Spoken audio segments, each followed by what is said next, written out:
जय श्री राम। आज हम श्री राम जी और माता सीता की एक कहानी सुनेंगे।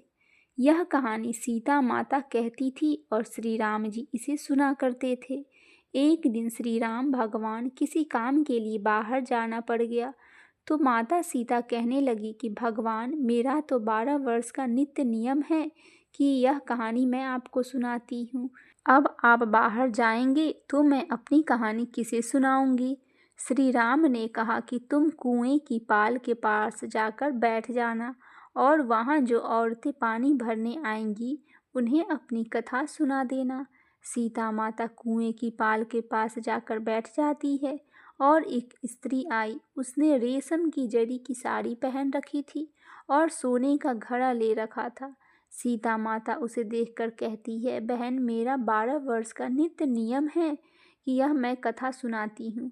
पर वह स्त्री बोली कि मैं तुम्हारा नित्य नेम का कथा सुनूंगी तो मुझे घर जाने में देर हो जाएगी, तो मेरी सास मुझसे लड़ाई करेगी।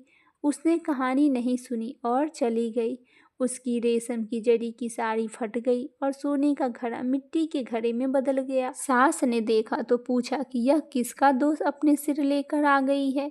बहू ने कहा कि कुएं पर एक औरत बैठी थी, उसने कहानी सुनने के लिए कहा, लेकिन मैंने कहानी नहीं सुनी जिसका यह फल मुझे मिला है।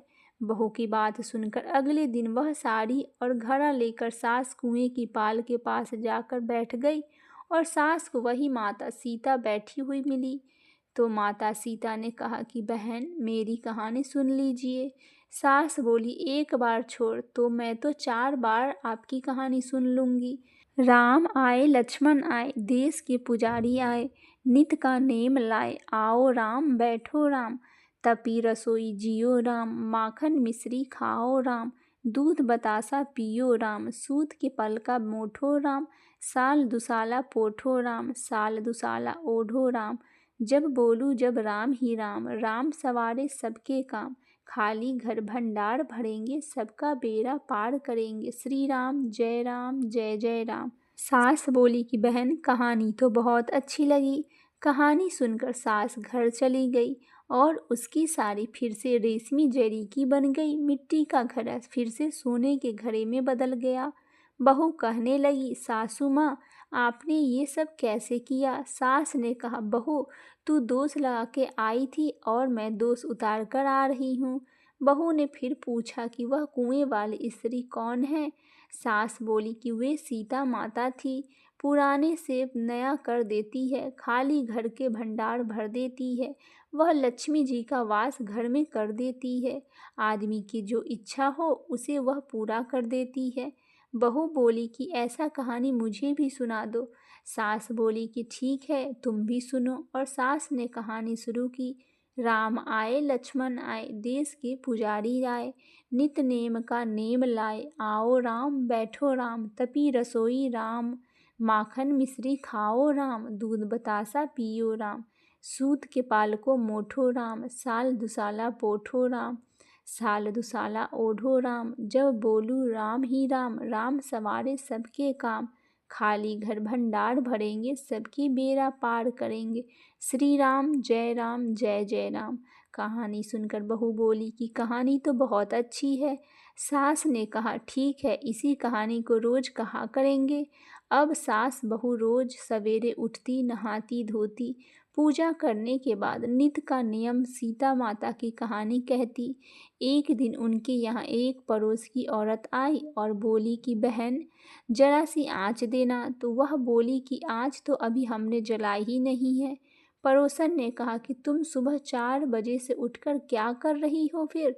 उन्होंने कहा कि सुबह उठकर हम पूजा करते हैं, फिर सीता माता की नित्य नेम की कहानी कहते हैं।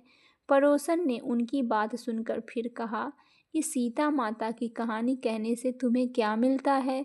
वे बोली, इनकी कहानी कहने से घर में भंडार भर जाते हैं, सारे काम सिद्ध हो जाते हैं, मन की इच्छा पूरी होती है। पड़ोसन कहती है कि बहन, ऐसी कहानी तो मुझे भी सुना दो।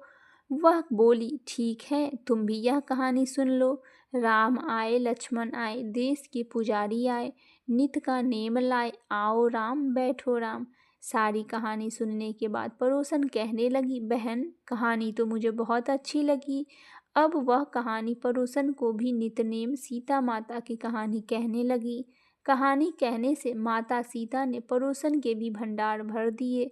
अब तो पूरे मोहल्ले से नितनेम की कथा चल पड़ी। हर किसी की मनोकामना पूरी होने लगी। हे माता सीता, जैसे आपने उनके भंडार भरे, वैसे ही आप हमारे भी भंडार भरना। कहानी सुनने वाले के भी और कहानी कहने वाले के भी आप भंडार भरना। बोलिए माता सीता की जय, श्री रामचंद्र की जय।